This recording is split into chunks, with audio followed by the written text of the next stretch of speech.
Can you bring up the website that you built? I would love to see what you built and what kinds of details are there. Essentially, within 60 minutes, I was able to build a website that had a list of prompt templates, and people could go in and rate these templates. And if people want, they could create an account and add additional templates, and they could also go in and search these prompt templates. When you go to Replit, it was basically doing okay, this is an agent. So within the agent, what are all the things you do? And you have another chat. So if you're stuck with something, you can use the chat to ask questions.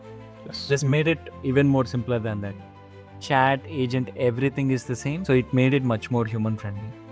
So looks like you also tried to build a website using a GenAI app. So what is it? Give us the details. I like the UI. This is really, really good. Hello, everybody. Welcome to our podcast, Everything Product. So we talk about latest technology and product management concepts. I am Sid Saladi. Hi, everyone. This is Funny Uyuru. Today, we're going to talk about an age-old problem in product management, which is the chicken and egg problem.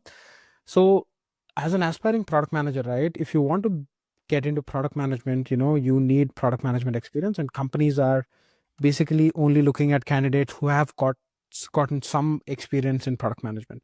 And for you to get product management experience, you have to have gotten a job to do the role. That's the chicken and egg problem here, right? And traditionally, anybody you ask, how do I get an experience of product management? People tend to point you towards doing side projects or doing extended work within your company.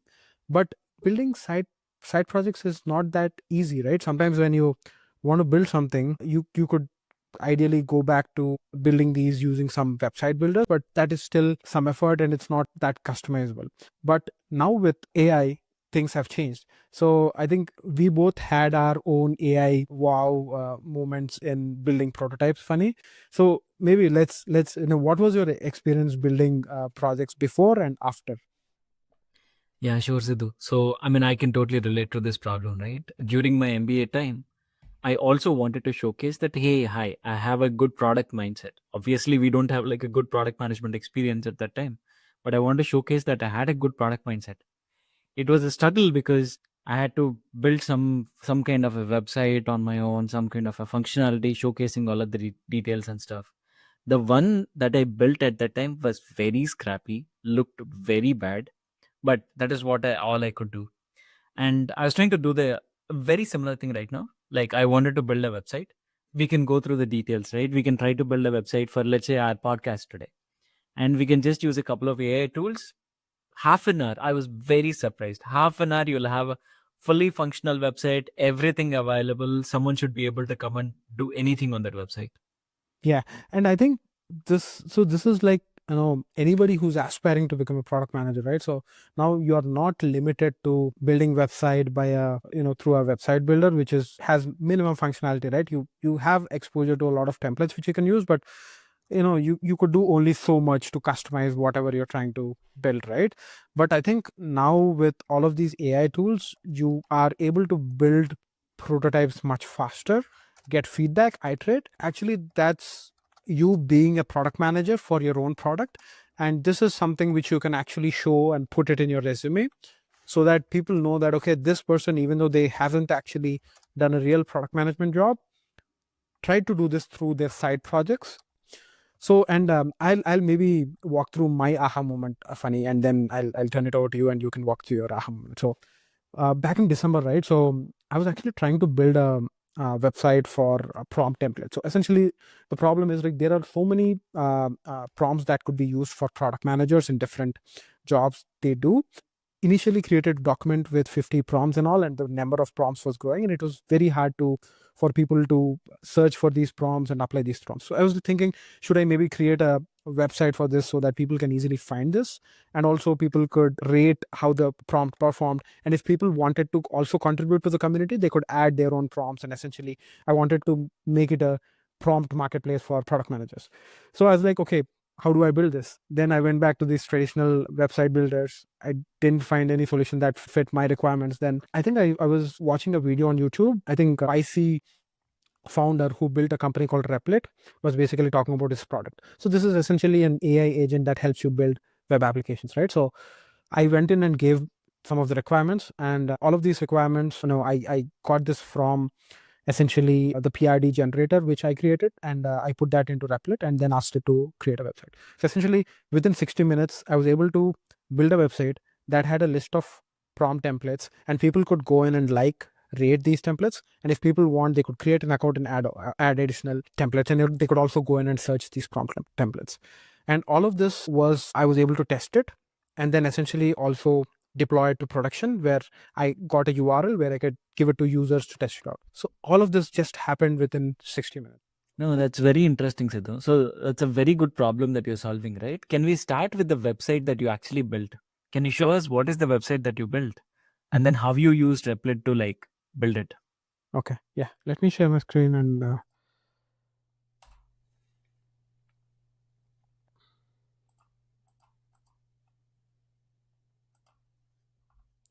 okay, yeah. So this is the Replit account. So this is the website I built, right? So as I said, this, you can actually go in and search for templates, and let's say I can search for a product template, and you can see all of this, and you have categories also, and then you can rate, comment on the templates, and you can also go and create your template. And you have a sign in, sign up feature, and this is basically talking about templates and the power of community and essentially. So all A of this, lot of questions on this actually. So yeah, let me start with this one, right? So basically, what I understand is this basically built a website. It gave you several call to actions. It enabled you to enable for your customers to come sign up, sign in. And then it also gave you like filtering functionality, tabular column functionality where you can show all the prompts and create it. yeah. Actually, let me start with the very first question. Like, let's say once you do this, how do you like connect to all the, because if someone is signing up, it should be going and storing the data somewhere. Yeah. So how do you do that? I think let me show you how this functions, and that will answer your question, Funny. So essentially, what we have here is, right. You could, it's as simple as it, right. So you could actually go here, start with a simple basic prompt of what you're trying to build, and then say start building. Once you say start building, right, what it does is it actually starts creating all of the folder structure, right, which is all your projects and all, which has the code, the front end, back end, and all of that.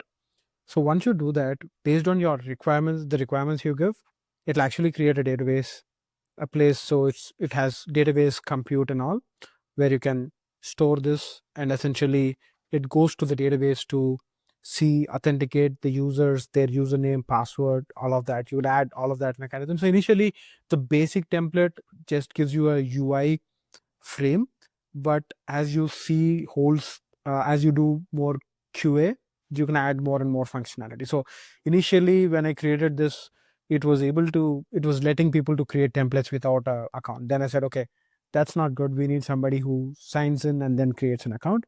Then it basically was checking for people to sign in and then create an account and then add templates and so on and so forth. And so let me maybe also give you a quick tour of how this works, right? So as I said, you go and uh, enter what you want to build, then start building. So there is place where you can check your deployment. There is also uh, a place where you can check your resource usage. This is where all the storage, all of the compute, the time, the auto scaling, right? What storage are you using? What computer are you using? Is it a VM or a container? Essentially, all of that is here, and it also gives you cost for each of these resources that is being used. And another very nice feature is, if you think you are in a roadblock where I'm not able to build something with the AI agent, you can also create bounties here. So essentially, when you create bounties, there are people who are wanting to help you. So these are developers who are freelancers who are wanting to help you. Essentially, right? So these tools will get you till some point, but essentially, if you want to make this a full-fledged website, you might need some help from external people, right? So that's where bounties will help. And sometimes you also want to build something other people built, right? So that's where templates will help you. So there are a lot of different templates where you can actually build your websites from. So yeah, and there's a bunch of documentation too.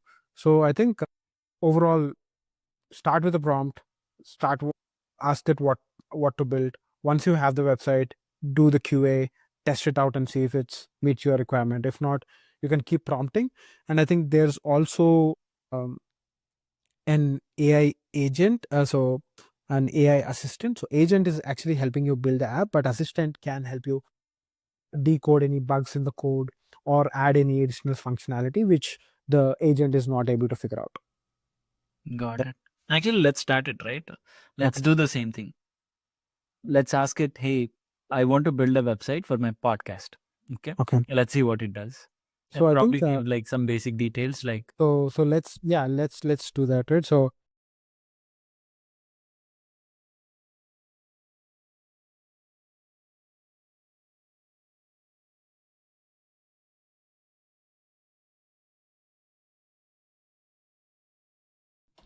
okay.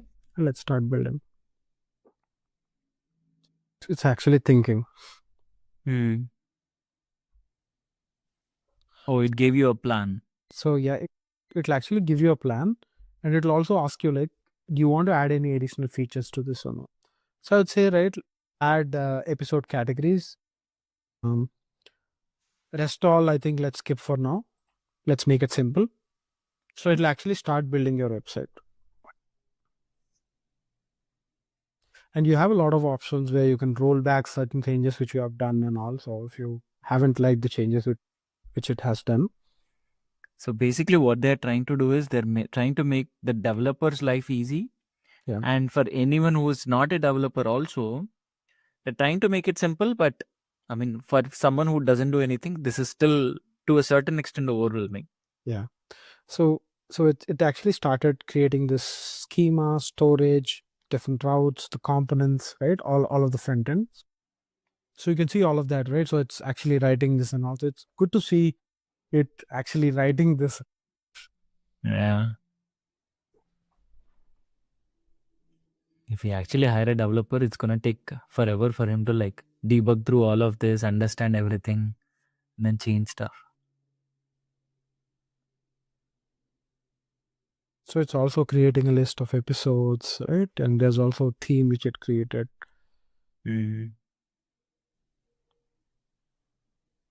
2,000 years later. Oh, nice! It built it. Yeah, so it's actually building it, right? So it built it. It has Can actually, you open this in a new tab? yeah. So you can actually open this because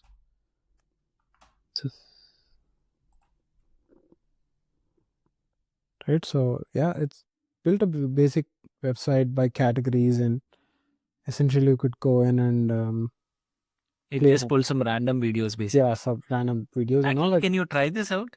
Let's say that hey, my podcast is everything product. If you want, give the link also. Let's see if it pulls everything from that.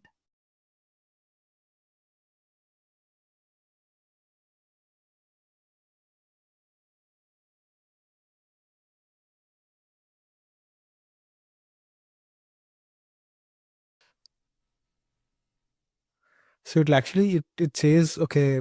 So it you were asking, right? So does it connect to other apps and all? So it actually can connect to API data. So I think you have to give it the API key information and it will grab information from there.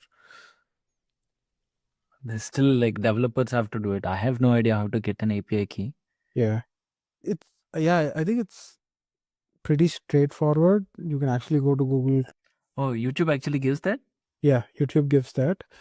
And yeah, it's something similar to API credits, right? So you can actually go to OpenAI and give an access key, get an access key, and then give it to Replit agent to use API. So yeah, I think pretty simple, right? So I think just to build this, previously I think it used to take a lot of time, but now you can actually build it just by prompting. And I think you can add more and more functionality. And I think the complex way of doing this is give the same product prompt in, you know, ChatGPT, ask it to generate a PRD, and you would actually give the PRD directly to Replit, and it'll actually, build you a more knowledgeable website with multiple different features.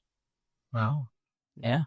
So basically, it solves all kinds of like prototyping problems where you don't have to wait for a specific designer, or like even if you want to give it to a designer, you can build something on your own and then tell that, hey, this is what I'm thinking. Like, can you come up with the designs accordingly? Yeah. Nice. And I think so one other thing, right? So Anthropic actually released an project for computer use, which is you can have an agent which is using going to websites, scraping data, or working for you. So they have released a developer version of it. So essentially, if I want to use it, I have to build an application around it using the API. But what Replit enabled me to do is, so there is already a template which has computer use application in it. I just used the template and gave it an API key, and now I can use computer use in my laptop without even doing any writing a piece of code. So that's another use case. Nice. Yeah. Okay, funny. So now I want to learn about your experience. So looks like you also used tried to build a website using a GenAI app. So what is it? Give us the details. Yeah, sure. So I was listening to Lenny's podcast, and I think he had one of either a CPO or CEO of Lovable. So he had him on the podcast, and they were talking about how they built the product and all the journey that they went through. So when I heard about that, I never heard about this Lovable. So I'm like, okay, let me try and explore it. So this is what I did, right? Let me share my screen. So this is their website. Very simple. It's very similar to like a ChatGPT website or a page or something like that. So let's say if you want to create a website, so you can go simple and say that, hey, create a website for my podcast, everything product. It's hosted by 3 people. It has over 100 episodes. And okay, let's start here, right? So and let's say if I click enter, we were looking at Replit, right? Replit is much more developer friendly, but this one is very generic. I'm sure it's doing all the things that Replit is doing in the background, but I love this because it was like comparatively faster, easy to understand. One eternity later. Actually, creating a newsletter component too. So it's assuming that the podcast also has a newsletter with it. So another feature, funny, you can actually export all of the projects or apps which you created in Replit, and essentially you can start working on that. So all of the folder structures still exist. Cool. I like the UI better. No preview deploy found on the project. Why? How do I do that now? Maybe okay. Maybe it was just deploying at that time. Wow. I like the UI. This is really, really good. And it gave all the section C. So as soon as you come, it's giving a description. Listen to the latest episode, see all the episodes. Okay, the clicks won't work yet. Okay. I think all of that it gives, still are features which you still want to develop, right? and it also built this thing in the bottom where you can just play the episode. Wow. I think this is a very well matured built out compared to Replit, right? Yeah. Yeah, I love See, this. I told it has 3 hosts. So it gave things about the hosts. About, yeah, this is also nice. So it gives, I even love the images which it picked. yep. And you can actually subscribe to. So maybe we should just build on this and create a website for everything product. What do you think? Yeah, I agree. Actually, I wanted to ask this, right? Can you go to YouTube Yeah. and pull all of our existing episodes? And as it's doing this, can you click on GitHub there? Funny. So does it take you to the folder? The I haven't connected. GitHub So project. maybe I'll have to. Oh, okay. So if you connect it, maybe does it add you to a GitHub repository? What is I think so. Supabase? Yeah. It might be letting us do that. Do you know what is Supabase? Connect to add authentication. Oh, so this is more like a data store where you can connect to APIs, keys, and so on. Yeah, that's great. And that makes sense, right? Because Yeah. if this is not there, what else can we do? It'll be a very static website. And if you want to add a payment gateway and all, right? So I think you definitely need that functionality. See this, I don't have direct access to YouTube, but you can set up an integration with YouTube's API to fetch the podcast episode. So I think that's what. similar to what Replit also Thank did. you guys. Thank you for watching so far. If you have watched so far, I believe you liked our content. So please subscribe to our channel, Everything Product. And if you want us to experiment with new AI tools the same way which we did in this video, please let us know. And also mention what tool do you guys want us to explore in the comment section below. Thanks a lot.